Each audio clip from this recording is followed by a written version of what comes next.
You've heard about shallowing the club all the time and you still don't know why, but I'm gonna tell you how. We've helped thousands of golfers transform their swing on this channel, and today we're gonna do the exact same for you. In this video, we're gonna break down the step-by-step guide to how to shallow your swing with Scratch Golfer Alec so you'll never swing steep again. And if you guys wanna take a lesson from Alec, check him out in our description down below. So what is the first step to shallowing our swing? Well, before we try to shallow the swing, we need to learn what shallowing actually is and what a steep swing actually is. So I'm gonna show you that right now. Okay. What you see in most amateurs is a steep golf swing. They often get to the top really high, lack of rotational depth, and they swing with their chest and their shoulders to the left like this. It's their first move because they're trying to swing harder and generate power. So they go left, club comes across the ball, finishing left, high cut, lots of fades, lots of slicing, lots of spin, you lose distance. And that's where the term shallowing comes in. All professional golfers and high-level golfers shallow the club to some degree. So that's gonna usually be at the top, laying off the club, a bit of a drop in the arms. Club comes from the inside through delivery, reducing spin, getting a straighter, longer ball flight. And that's what we're gonna try to show you today. So I have one question about this. You were saying that a lot of amateur golfers like to turn their body and come over the top. Correct. So does that mean whenever we turn our body, that will always cause a steep swing? No. So Okay. it's how you turn your body. And that's gonna be the #1 way that I teach how to shallow the club is a proper sequenced downswing with the lower body first actually makes the move so much simpler than everybody else tells you. But before we fully get into it, let's see if I do have a shallow swing already. Sure. Okay, so as we can see there, Alex, you're actually very shallow already. Okay. The fourth metric there from the right, club path, 7.7 degrees into out. So you're arguably too shallow of a golfer on the swing plane. We'll learn how to be shallow, but we'll also learn how to fix being too shallow. Sure, yeah. Okay. Try to neutralize that swing path. Right, and we're gonna do that with step number 2. Step 2 to getting shallow is having a proper backswing. Okay. Believe it or not, the backswing actually has a lot to do with how you shallow the club, particularly for amateurs and a couple of the habits we tend to see in amateurs. Okay, so what do you mean by a proper backswing? Well, a proper backswing would be one that's down the line and more to what you would see on tour. I'll demo it for you. I'll show you what I mean, and I'll show you exactly how amateurs get it wrong and the opposite reaction that occurs to make them swing steep. Right. On tour, and most good golfers, not all, most good golfers, you'll see a backswing that is linear from the ball straight back to the wall. Then they go up from here. That's the swing plane. So the takeaway is straight, and then you follow the arc all the way through. Yeah, your neutral swing plane, okay? What a lot of, and that allows you to come down on a neutral plane as well, or a mildly shallow plane. Okay. But what a lot of amateurs tend to do, swing inside, flip inside with the club. Now, if you think about the natural laws, most forces have all forces have an equal and opposite reaction. Okay. When you come in, your momentum wants you to come around from the top. Right. Okay, so swinging in, figure 8, swinging across. The question is, on the backswing, why do amateurs do that? Why they do it, I'm not sure. Golf's a funny thing. I think it's probably to do with it feels more natural for a lot of players to bring the club in and around you. You're trying to coil as quick as you can, but really, when you see on tour, most players, most long hitters especially, actually tend to have the club work outside more. So like Jake Knapp, Rory McIlroy, Scotty Scheffler, they're all great players. Jake Knapp particularly, or Marco Penge, if you've seen him, he's really hot right now on tour. His club will work not straight back, but out on the outside to the top. Now I naturally want to drop, right? It's the figure 8, it's the opposite force. If you go out, gravity and the momentum from your outward takeaway makes you want to shallow. That makes a lot of sense. So speaking to why amateurs do it, I think I can explain it a little bit better since I've been amateur more recently. The reason I think a lot of amateurs turn and rotate like this is because they think I'm going to rotate my body and I want to turn.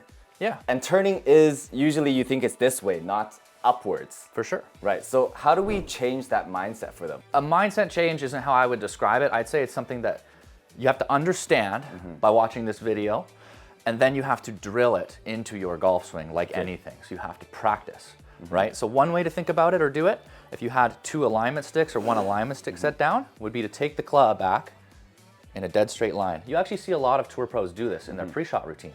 They sit here and they practice that first step. to their takeaway, that straight linear takeaway. Nelly Korda, one of the best golfers in the world on the LPGA, she has a drill that was very popular on YouTube where she would put a ball behind her club head and try to roll it directly backwards. And that was what she would do on the range. So that rolling, if the ball goes on plane in a straight line backwards, means her first move was accurate and straight and linear. If she started flipping it around to the inside, you know that you're coming inside, propagating that steep swing. So we just switched to iron right now for this drill we're about to do. And why is that? Well, the iron has a flat back to it, which makes it very easy to move the ball directly backwards, which is what we're practicing in our takeaway. And it applies to every aspect of your golf swing. You want that straight linear takeaway, so you can take this from your irons to go swing driver later. Well, so here I have the 2 alignment sticks. These are for visual reasons. First of all, aligning your feet and getting your shoulders square to your target. But then also I can imagine moving my club down that line, that straight back takeaway. Now the drill itself that I was talking about, the Nelly Korda drill, she'll have 2 balls very close together. Club sits behind the ball that you're gonna hit. Line up to it. Move that ball straight back as so, and then you would move in with your swing, just like that. And that would be one smooth motion, one golf swing, Might seem a little scary, but as you pull the club away, that ball's gonna be gone. So you're not gonna have to worry about hitting 2 balls ever. So when we're practicing this drill right now, we have to lay down the 2 balls and the alignment stick? Those are 2 separate ideas that I brought together to show you. You can do them both together, absolutely. But the drill itself, the ball drill is one thing, alignment stick's another. Together they give you both a visual representation and an effective way to practice your linear takeaway. So let me give this a try. Very good. Yeah, that felt like a completely different takeaway from what I'm usually doing. Your club path shifted to 1.3 degrees shallow, which is actually phenomenal. That's from being over shallow. From being over shallow before. So for you, in your case, where you were coming in a little under plane, maybe this drill will help keep you on plane. So it can work both ways. It's definitely a good drill to have no matter what your swing path is. Fantastic. Thank you to all our members that support our channel and help us make the best possible content for you. If you want to join our journey, then please support us by joining our YouTube memberships down below. If you want exclusive perks like members only videos, Discord access, private chats, analysis, and more, then support our channel by joining our YouTube memberships. So now that your swing path is probably getting a little bit more shallow, we're gonna fix it up even more with step number 3, which is a proper top position in your backswing. a top position. Yeah, the top of your swing. Okay, show us what that means. So another reason people struggle with swing plane is that the top position in their swing is wrong for their swing. Okay. So a lot of amateur golfers you'll see don't have that much rotation, fold of the arms, throw the club high over their head, trying to generate power. That's almost guaranteed to return the club down a steep line. Okay. So you have to focus on a few key elements to get to that decent top position. So first, we have our straight takeaway. That's great. Now we're gonna hinge the club up, full back turn, chest behind our target line, right? Linear, straight back. You want your lead arm to cover your trail shoulder. You want the shaft to be laid off, pointed that way, not bent across the line. That is a steep causing feature. And from here, when you swing, the linear path, the shallow path is almost natural. So by getting into a proper, good, shallow or flat top position, when you move to the ball, it's effortless. However, if you were here, tend to come across. So a flat position at the top would mean when you're coming up at the top, should it look like if you were to draw a 45-degree line, everything would line up, including your club? I don't think it would be exactly 45, but yeah, there should be a reasonably functional line from the shaft through the arm shoulder to the golf ball. It's about creating that linear path direct to the ball, the most effective route to the ball. Right. Would it be slightly above 45 or below 45? Usually above. Above is better. Okay. Yeah. But the most important thing is you want to have that line that's there. Absolutely. Because if you didn't and you turned your club like this, that line would be gone. Absolutely. Right. Okay, let me give it a try. See how my top position is. Let's see. Okay, so I'm gonna do that straight takeaway and then do a pause at my top position. So as you can see, Alex's arm is covering his trail shoulder very well. The club is laid off at this near 45 angle, right? Direct path to the ball. The club face is in a good position. His trail arm's in a good position. He's got his full back turn. And from here, he has a very easy way to route straight through the ball. That's why you're already shallow. Right. Because you have that strong top position ready to go. Beeline through the ball, shallow Right. impact. So step number 4. This is going to be the downswing and how using your lower body properly makes shallowing effortless. Okay, show us. Easier said than done. But the problem with shallowing in most amateur golfers is they don't know how to effectively use their lower half, their legs and their hips. So if you engage your lower body in the proper way, shallowing is almost the natural motion. It's not a move or something you have to think to do. It actually just happens if you get yourself in a good top position and rotate proper. So I want you to show me 2 things. One is show me what shallowing looks like with proper low rotation down here, and show me how it's more difficult to hit steep when you have proper rotation down here. Sure, well, I'll try to demonstrate exactly what I mean by that. It actually just happens. Okay. So it's conditional on being in a good top position and properly rotated first. So we have our straight takeaway. We're at the top, lead arm covering my shoulder. Now, if I were to rotate, and I'm gonna hold my arms, I'm not gonna do anything with my wrists or arms, they're just gonna be here. And I'm gonna turn my body and watch what happens to the club. Start shifting my hips left butt cheek moving out. As I turn, that shaft drops, and my right arm comes in here, deliver from a shallow location upon release. It is actually exactly how the human body rotates through that shallows the club. Pros don't think about getting shallow, they just swing. So for a steep swing to happen while you're rotating your lower body, does it mean that they're probably standing up? So the question is, if they stay down in this position and they do that rotation you did, they should be shallow, right? If they were at a good top position to begin with, yes. But what instance would they not be shallow? I am guessing it's when you start standing up. I think more so it's when you are struggling in your sequencing. So even say you do rotate in a reasonably effective way with the lower half, if you are swinging with your upper body first, or if your timing is too early on the upper body and you're not generating enough lag between the two, it would make sense. So like if I were to get up to here, even if I'm gonna rotate my hips well, but say I start the swing upper, that's already moving steep. Now my hips are rotating and I'm stuck steep.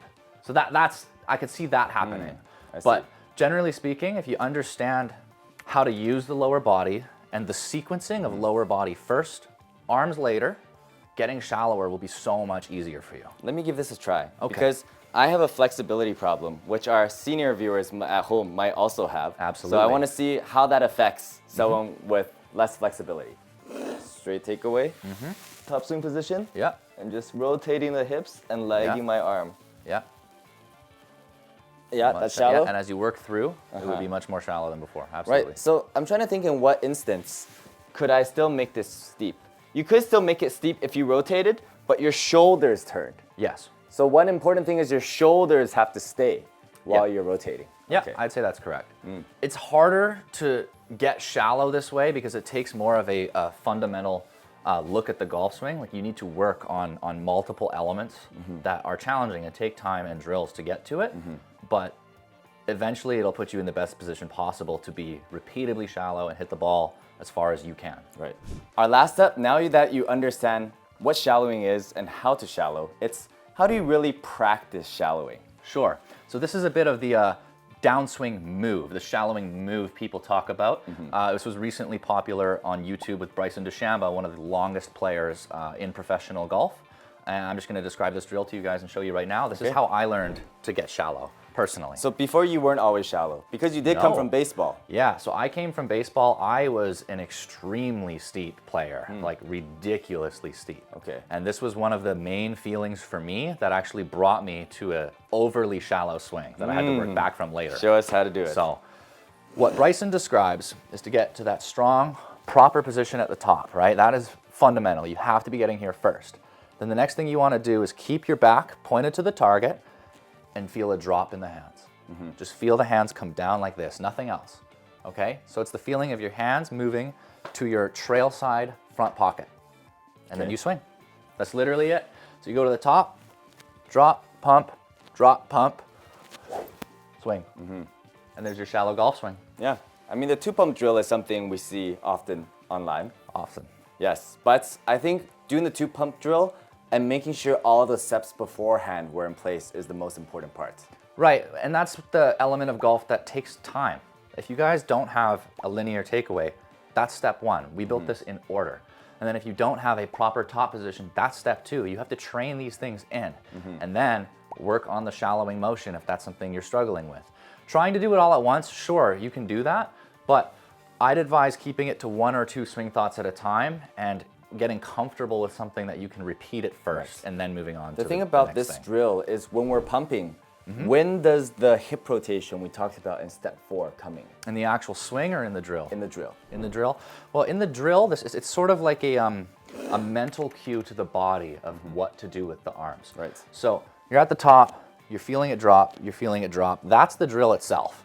And then if you were to replicate this on the range and train it on the range and do the pump drill, drop, drop, you go to the top, you start your downswing, and that feeling of dropping is now going to trigger your hands to do it while your hips are turning. So you still need to swing your normal swing that you've now trained with your proper lower body, and you're only adding the mental subconscious cue to make your body do it, if that makes sense. Yes, perfect. You want to try it a couple times here? Okay, let's do it. All right. Pump, pump. There you go. So that's 5 degrees shallow. Quite shallow. Even though my swing was already shallow, one thing I did feel doing this and putting it all together is my hips is starting to activate a little bit more. And I feel like that's gonna eventually also bring me back to being too shallow. No? I don't know how to respond to that. No. It's just, you don't have to respond. Yeah. It's just like, okay. Okay then. Okay. If you guys enjoyed this video, make sure to like, comment, subscribe, and check out the next video over here.